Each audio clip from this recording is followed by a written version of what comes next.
Hi, everyone, and welcome to the 6th week of my pregnancy.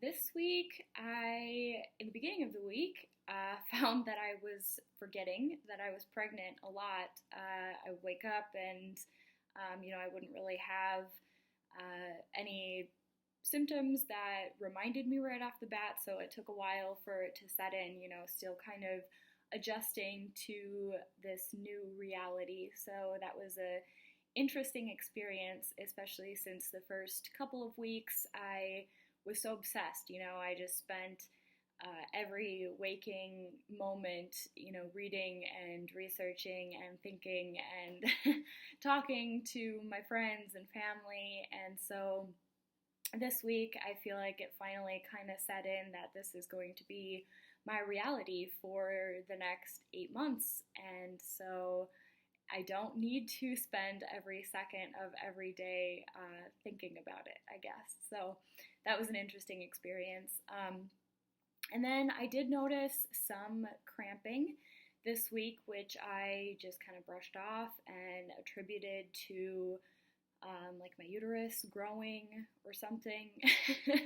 I have always gotten really bad menstrual cramps for my whole life, so I just kind of am used to that type of pain, and so these ones felt really mild in comparison to the kind that I've gotten with my period, and so I really didn't think anything of it.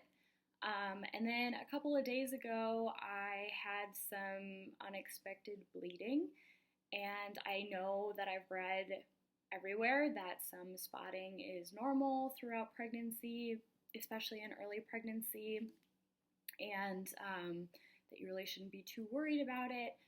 But then it just kind of continued, and I noticed some clotting as well, which really scared the hell out of me, and I just kind of convinced myself that I was having a miscarriage. So I called my mom, and I was really upset, and was just kind of asking her, like, how do I know if this is really what's happening or not? And so she came over to my house, and she took me to the hospital, and she was like, let's just go see what's going on and get some for sure answers. So she took me to the emergency room, and I got checked in, and they took a urine sample and a blood sample, and they told me that the urine test came back positive for pregnancy, so that wasn't a surprise, seeing as that I've taken lots of home pregnancy tests that detect it in the same way. And then they did bring in an ultrasound machine, and just, the the doctor was so nice. She tried to assure me over and over that we just might not see anything because it's so early, and not to, worry too much or get my hopes up too much, and just kind of like treat it like, well, we'll see what we see. And so she did the ultrasound, and there was a sac in the uterus, and that was pretty much the extent of what we could see.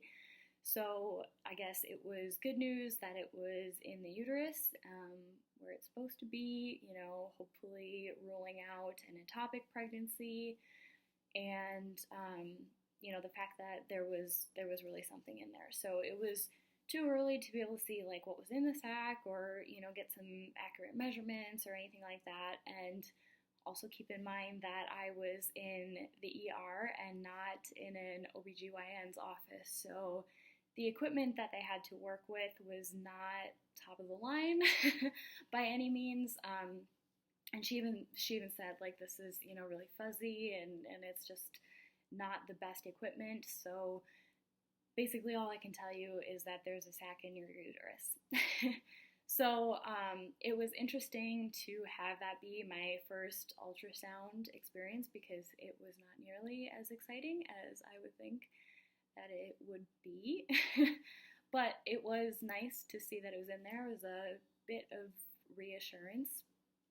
And then we played the waiting game, waiting for the results of the blood test to come back. So they were looking for HCG levels to check and see if they were within the normal range for how far along I was, and they finally came back and they were about 18,600, which they told me was fine, good, completely normal.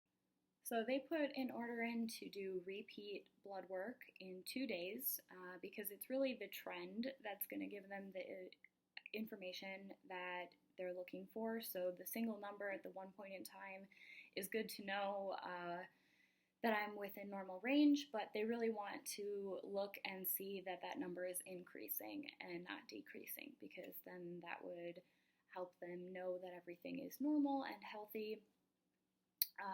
So I called my OBGYN's office the next day and explained what happened and that I had an appointment set up, but it wasn't for another month, and that I had this repeat lab work had been ordered through the ER doctor, but was asking if they would rather that I would have that blood work done through their office so that, the doctor would be able to see those results right away and order anything else that he saw as necessary.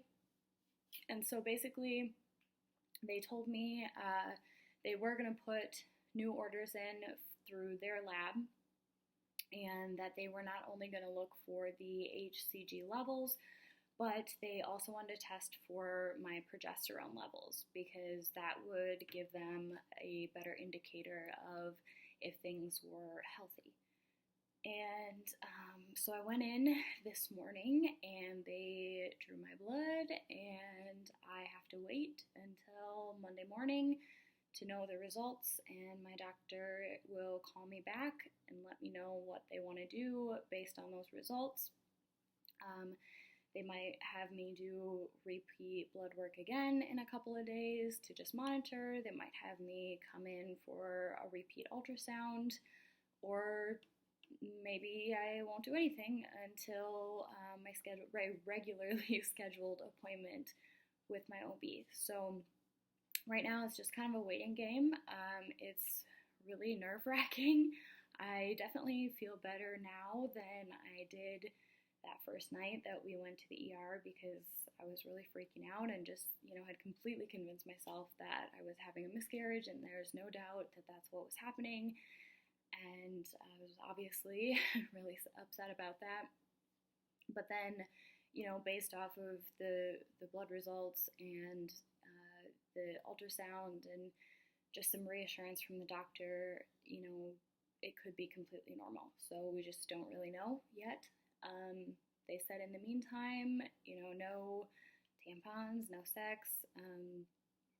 I can just, watch to see how the bleeding is, and they said if I had some more, it would be okay unless it got really heavy, and then I would have to go back into the hospital. But luckily, I haven't had that happen. I've had just a little bit more spotting, but nothing that really raised any alarms or caused some major concern for me. So yeah, just playing that waiting game and really coming to terms with realizing that nothing is completely within my control about this pregnancy. I mean, of course, I can reduce my risk factors by, not drinking, not smoking, and keeping a healthy diet, and all those things. But there's so much more that's out of my control that I just don't know what's gonna happen until it happens. So trying to make peace with that. So that's really all that I have for this week. I will be back next week with some more updates, and I'll be sure to let you know the results of those tests and what my doctor decided and how everything's going. So until then, I'm just going to be trying to take it easy and remind myself that sometimes I just have to let go and let what is going to happen,